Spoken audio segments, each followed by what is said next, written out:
E aí, filósofos do Boteco, aqui é o Rick Teu, sejam bem-vindos a mais um episódio do nosso podcast. Hoje a gente vai falar de um cara que uniu filosofia grega com teologia cristã, Santo Agostinho. Este africano, sim, esse cara nasceu no que hoje é a Argélia. É um africano, não pense que é um europeu elitista, nem um norte-americano, um australiano, não, é um africano, é um dos pensadores mais importantes da história. E as ideias desse cara influenciaram tanto a filosofia quanto a religião, principalmente a católica. Agostinho era um cara muito intenso, viveu uma juventude cheia de pecados, se converteu ao cristianismo e depois passou a vida refletindo sobre temas muito pesados e brutais, como o pecado, graça divina e o tempo. E aí, será que a gente consegue entender as ideias desse cara sem precisar virar um monge? Será que a gente tem que ir para um reduto de um seminário para entender esse cara? Vamos tentar desmistificar esse cara e trazer um pouquinho do pensamento dele. Então, o Agostinho, esse cara nasceu em 354, numa época que o Império Romano estava começando a desmoronar. Ele era filho de uma mãe cristã, Mônica, que hoje é conhecido como Santa Mônica, né? Ela foi canonizada. E o seu pai era um pagão. Isso daí já dá uma ideia do conflito que rolava na cabeça desse moleque. Porque na juventude ele era um cara cheio de gás, curtia festa, sexo, bebida. Chegou a ter um filho fora do casamento. Tamanha a promiscuidade e baladeirismo que esse cara tinha. Só que aos poucos esse cara foi se questionando sobre o sentido da vida. E ele acabou se convertendo ao cristianismo. E aí ele não só virou um teólogo, mas virou um dos maiores filósofos cristãos da história. Uma das grandes contribuições dele, né, para a filosofia, para a teologia, para todo o pensamento humano, é a forma como ele conciliou ou tentou conciliar a fé e a razão. Ele acreditava que a verdade poderia ser encontrada tanto através da filosofia como através da doutrina cristã, da religião. Na sua obra principal, né, As Confissões, ele conta como que ele passou a vida buscando a verdade. Primeiro no maniqueísmo, que era uma religião que dividia o mundo entre forças do bem e forças do mal. Depois no ceticismo, onde ele duvidava de tudo, onde ele questionava tudo e para ele não tinha uma resposta definitiva, até que finalmente ele chega e se torna cristão. E aí ele chegou à conclusão de que a verdade plena só poderia ser encontrada em Deus. Mas calma, porque o Agostinho é um cara que aceitava tudo pela fé. Não é porque ele acha que a verdade só poderia ser encontrada em Deus que tudo é pela fé, Deus vai revelar tudo. Ele usava a razão como ferramenta para entender e explicar as verdades da religião. Por exemplo, ele dizia que a fé e a razão são como duas asas de um pássaro ou de um anjo. Uma leva você a acreditar e a outra leva você a entender. E as duas juntas te elevam. As duas juntas te elevam, te suspendem ao ar. Somente uma não consegue fazer você voar, não consegue te movimentar, te subir, te elevar. E aí, será que a gente, partindo dessa alegoria, dessa visão agostiniana, consegue conciliar fé e razão hoje em dia? Será que o mundo secular hoje, tecnológico, científico, digital, será que a fé tem espaço para ser aliada da razão? Ou será que a gente vive num mundo onde essas duas coisas são opostas, inimigas e contraditórias? Fica essa questão. Agora, uma parada bem pesada que o Agostinho tinha de teoria era a questão do pecado original. Ele acreditava que todos os seres humanos nascem com o pecado de Eva e de Adão.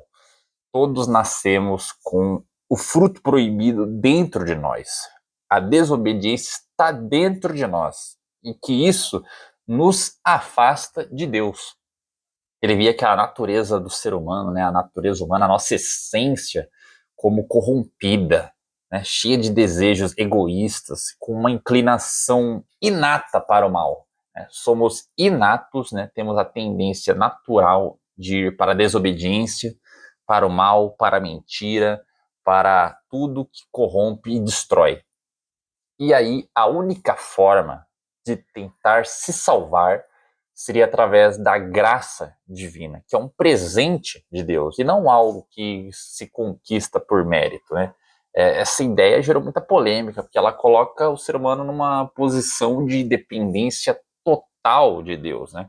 Porque a graça, como o próprio nome diz, é de graça, ela é dada, ela não é comprada, não é conquistada, você não tem que cumprir nada, é um presente do amor infinito e misericórdia de Deus.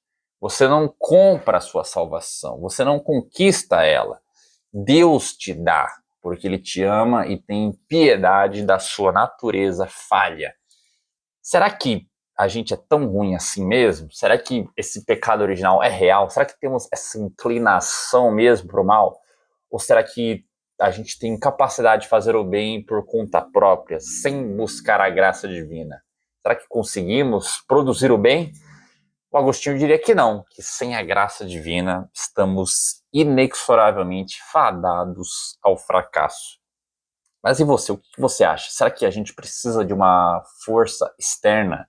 Será que a gente precisa de um salvador para sermos decentes e resgatados de um possível mal que está dentro de nós? Fica essa questão aí. E uma outra contribuição que para mim é a mais foda, é a principal, é a que sempre quebra a minha cabeça das obras de Agostinho, é a reflexão dele sobre o tempo. Ele dizia que o tempo é uma criação de Deus e que a nossa mente é que divide o tempo em passado, presente e futuro. Na verdade, o presente é o único que existe, porque o passado já foi e o futuro ainda não chegou. Então, se o passado já foi, ele não é. E se o futuro ainda não chegou, ele também não é. Então, não tem como existir o que não é. O não ser não existe. O presente existe.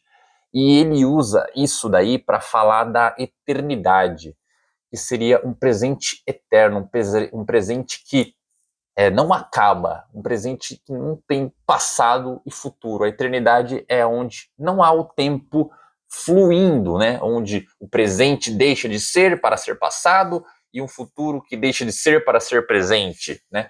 Não existe essa concatenação de eventos, esse fluxo dinâmico inexorável do tempo indo e vindo. A eternidade é um presente eterno, é um tempo fora do tempo, né? Porque se é eterno, não tem tempo, né? Só tem tempo algo que hoje, teve ontem e haverá amanhã. Isso é o tempo. E essa ideia, ela é profunda pra caralho, porque ela nos faz pensar sobre como que a gente vive. Será que a gente não passa a vida correndo atrás do futuro, remoendo o passado, sem aproveitar o presente, sem entender que toda essa construção, essa tríade de passado, presente e futuro não são a nossa mente nos pregando uma peça ou uma forma da gente categorizar o que a gente experiencia, o que a gente vive? Será que o Agostinho diria que a única forma de viver plenamente se conectando com Deus que existe na eternidade, mas será que essa é a única forma de fato para se viver? Será que a gente precisa de religião para viver no presente, entendendo a eternidade? Ou será que é possível outras formas de se conseguir viver o presente sem estar com os grilhões do passado e os devaneios do futuro, né? Será que o Agostinho deu a resposta definitiva ou ele colocou essa pergunta importantíssima que até hoje nos reverbera e nos indaga nas noites sombrias? Por fim, o Agostinho também, além das Confissões, ele escreveu uma obra chamada A Cidade de Deus, onde ele fala entre a luta do bem e do mal. Ele divide o mundo entre duas cidades, por assim dizer. A cidade de Deus, que é formada por aqueles que amam a Deus, buscam a salvação. E a cidade dos homens, que é formada por aqueles que buscam os prazeres terrenos, se afastam de Deus, querem estar na temporalidade escassa. E aí que ele diz que essa luta vai continuar até o final dos tempos, quando a cidade de Deus vai prevalecer e eliminar a cidade dos homens. E essa ideia tem um impacto enorme, porque ela influenciou como que a gente pensa sobre política, religião e sociedade. Será que estamos construindo e vivendo numa cidade de homens onde o materialismo, egoísmo, promiscuidade dominam? Ou será que há espaço para uma cidade de Deus, onde os indivíduos buscam por algo maior que si mesmos, buscam transcender o tempo, a matéria e as vontades, querendo algo que seja perene, justo e belo? Será que há espaço para essa cidade, ou a cidade dos homens já sufocou a nossa existência e estamos presos nesta jaula de ferro material? Então, galera, o que o Santo Agostinho nos faz pensar sobre esses temas pesados? Ele traz toda essa discussão, tipo o pecado, a graça divina, o tempo, a cidade de Deus, a cidade dos homens. Tudo isso é uma forma de você entender a realidade que o circunda, entender sobre o propósito da existência, o propósito da vida.